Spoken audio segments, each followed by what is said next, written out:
Yo, what's up, people? It's your boy. I'm Christodon1, and I am back with another video.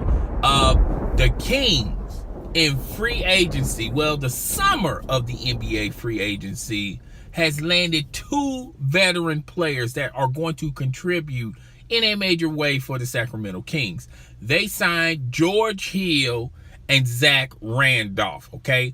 I believe it's a 2-year deal for Zach Randolph. I'm not too sure about George Hill, but having these two players for the Sacramento Kings, it presents promise for that team, okay? Now, the team has a mixture of veterans and youth, as in rookies, all right? The Sacramento Kings did a trade with the New Orleans Pelicans, and they sent not only draft picks but youth, a lot of younger rookies, to the Sacramento Kings.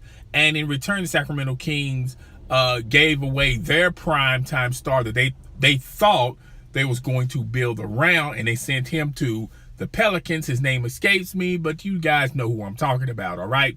So when you look at this deal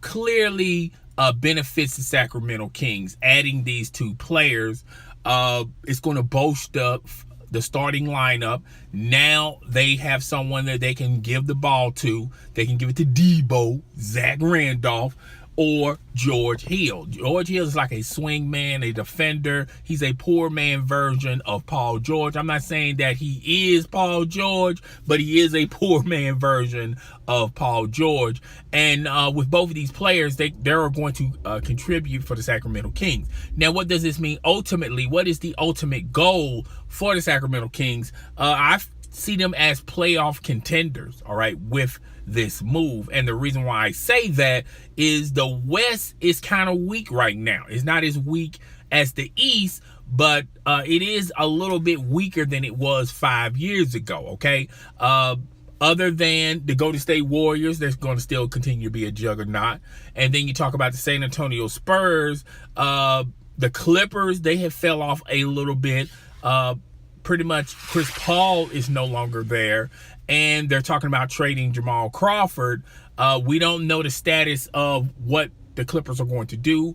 Are they going to change their tone and their tune on the offense and defensive side of things, or is this a rebuild? We don't know.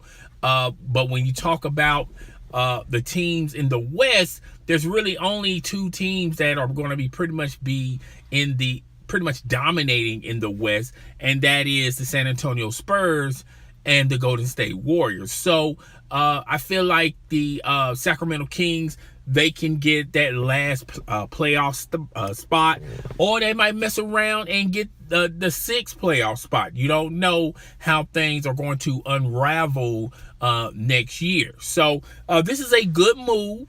I don't think this move necessarily means that they're going to be a championship caliber team, okay? They're going to be in playoff contention, all right? But does this move mean that they're going to win a playoff series?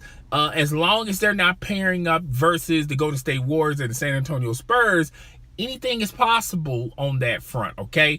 The Dallas Mavericks, they can beat the Dallas Mavericks. They can even beat the Memphis Grizzlies. I think this move, the Memphis Grizzlies are going to be in struggle mode, losing Zach Randolph, okay? And the Jazz, well, they already lost Hill, and there's a possibility that they're going to also lose Haywood. Gordon Haywood may, later on tonight, early tomorrow morning, he probably will end up being a Boston Celtic. So if that happens, now you got another team to add to the campfire that's going to be struggling.